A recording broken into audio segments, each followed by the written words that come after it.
ไล่รถกะหานี่ได้บ่แม่ไปหาห้ามน้ำนะ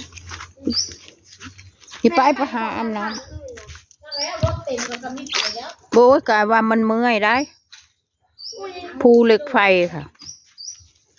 เดี๋ยวไปทำคลิปก่อนเด้อมาน้อยค่อยไปพุ่นละ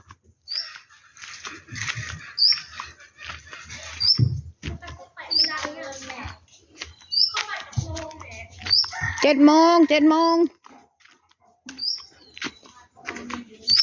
อยู่มะม่วงแม่แหลม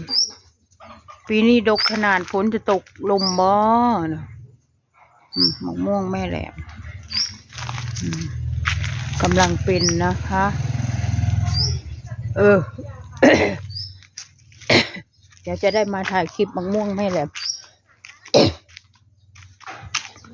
ชมพู่ด้วยเฮ้ชมพู่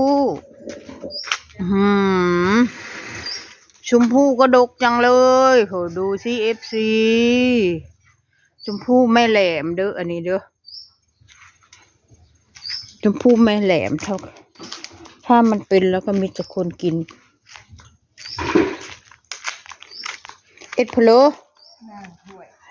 รังถ้วยรังชามบ่นึ่งข้าวบ่ค่อยเห็นแต่เมืองเลยอันนี้ค่อยนึกออกละไม่ใบไผ่เพลอเนาะไผ่ตุ่มจะเอาไปปลูกมองอันนั้นจ้ะต้นเหลืองๆนะบ่นี่แล้วมันบักเล็กไปใส่มันไปแล้วบ่คือเงียบแค่ว่าป้าหลานตาถาก็ห้างคือตาถาเนาะฮอนไม่ไปคบค้าสมาคมกับไผ่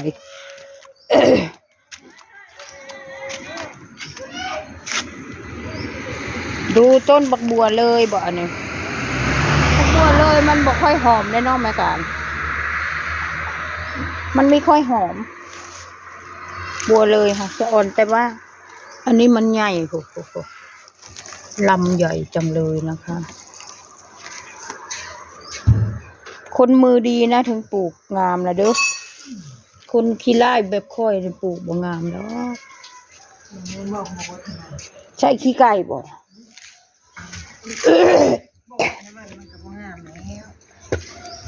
จะไปอยู่บ่งานทานมื้ออื่นนะเต็มแล้วเนาะโอ้ใครผู้ใดก็ไปเอารถชนโตไปบ่โอ้ยบ่แพ้เลย FC เขา FC บ้านเฮานี่ล่ะผู้ใดเป็น FC ตาทอกะไปล่ะบ่รถตะเก้งอะไรเฮ้ยรถตะเก้ง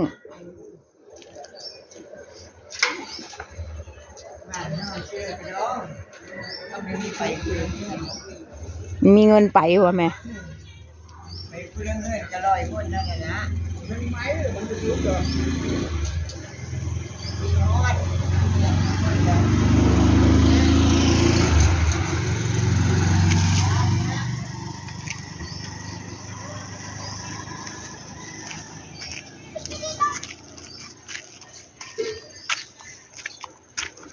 มาเด้อแบกรถเด้อเข้าไปไหมป้าโจเข้าบ้านไปไหมมาดูกัน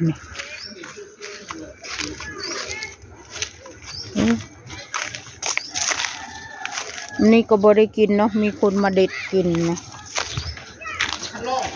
ฮะ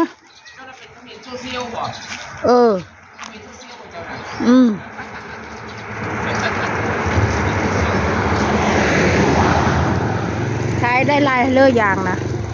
ได้10,000ไปภาคธนาคารไปภาคธนาคารแล้วเอาไปใช้หมดแล้วอย่าว่าได้บ่ได้20,000บุญภาคนะไม่ฝากเลยใช้ให้หมดเลยมื้อเลยแล้วมื้อลาวน่ะมื้ออื่นบ่มื้อกลับมาแล้วเด้มาแล้วหลายไปมาแล้วเนี่ยนอนคืนนึงไปว่าไปแต่งงานลูกเด้ยังไม่ทันทอดมื้อมันน้องนิว บ่ ท่านจำลองเลยท่านลองเลย บ่ไปบ่งานทานมื้ออื่น ไปแล้ว เอารถเจ้าบ่ ไปรถโดยสารตัว เออ ไปส่งคนเล่ามือเล่ามือน่ะ อ๋อเราไปผู้เดียว ไปส่งให้ข้าไปกับดูแลจ้านุ่ยจ้านุ่ยก็เป็นที่เต็มกระตูจ้านุ่ยก็ เอา คุยกับฟ้ามาแล้วยัดตะกี้จะมา เงินไม่แหละ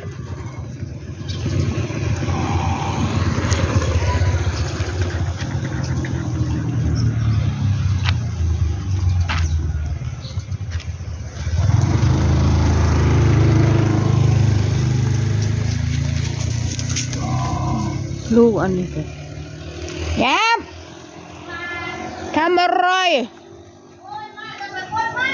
คนมันใครวะ อ้าวเหรอโอ้ยตายแล้วเนาะคนมันจะหายวะ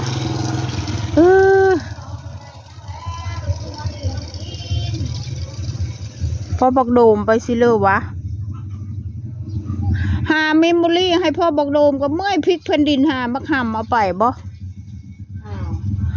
มันมีอีลี2 อันบักบีก็ว่าค่อยจำได้ยกค่อยซื้อให้เจ้าอันนึงมันวะ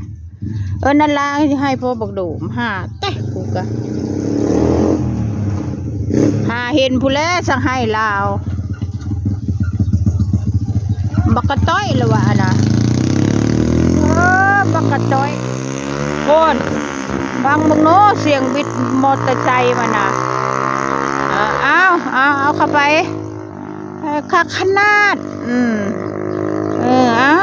มันน้อยก็บ่เห็น แม่นอยู่ เห็นมันใหญ่จำมัน ช้ำกำปั้นมันใหญ่ช้ำกำปั้นนี่ ใหญ่คือเพศที่ดีหรือไม่ ชงชายอันมันไปหามักหามอันนั้นนะจบก็เลย คนมันเว้ย มึงปิ้งกุ้งบ่เด่น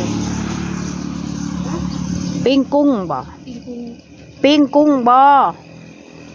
คือเห็นกินกุ้งว่ากูอยากกุ้งแล้วกูนึกปิ้งกุ้งไว้พอตังโมบ่มีแม่นะบ่ไปหาขายไม้พอยบ่น่ะ มื้อนั้นนะ ลำสักบาทวะ 50 เรือได้อยุบบ่มีพลอยกวาดนะเหือน เอวสูนไปหุ่นโอ้เอาเกณฑ์เอาไปอันนั้น โอ้ไปลำให้ไปเฮ็ดให้เราก็เลยเอามาให้ ต้องขายก็50 ตอนแรกอีตานั้นขายไปเท่าใดเพลืออันนี้น่ะรถเพลือเด้อุกอังเลยคือรถบ้าต่อยบ่ เด้น่ะสูงกว่า อ๋อส่งของ มาส่งดูเลยเด้อ เขามีเงินแต่เนาะ มื้อหลังนี้น่ะมาส่งดูน้อยอันนั้นน้อยอันนี้เลยเอามาส่ง บักกายก็จนผอมเบิ่งนะครับจากอ้วน เอลสูง มีเงิน อ๋อ ไปเฮือนเอามา เอ้ยลง ยายอันนั้นไปเบิ่มันมาแต่ไปเที่ยวมันเมย มันเมื่อยแม่นดู มันบ่มีเวลากินไม่เวลาว่าตัวประเด็นนี้เป็นมันก็มา บ่มากระทูเอากูจังมาเลี้ยง บ่มีดูโตเห็น ผู้อีเฮ็ดหัวงอกแท้ โอ้ยขังเลยเป็นวัยรุ่นหัวงอกเมยจน แล้วเราบอกกุนมัน หมดล่ะ อันชักบ้านมันฮะ 2 บาท 60มัน มันลงเนาะโอเคครับประมาณนี้ค่ะ จบคลิปแค่นี้เด้อค่ะขอบคุณค่ะ อยู่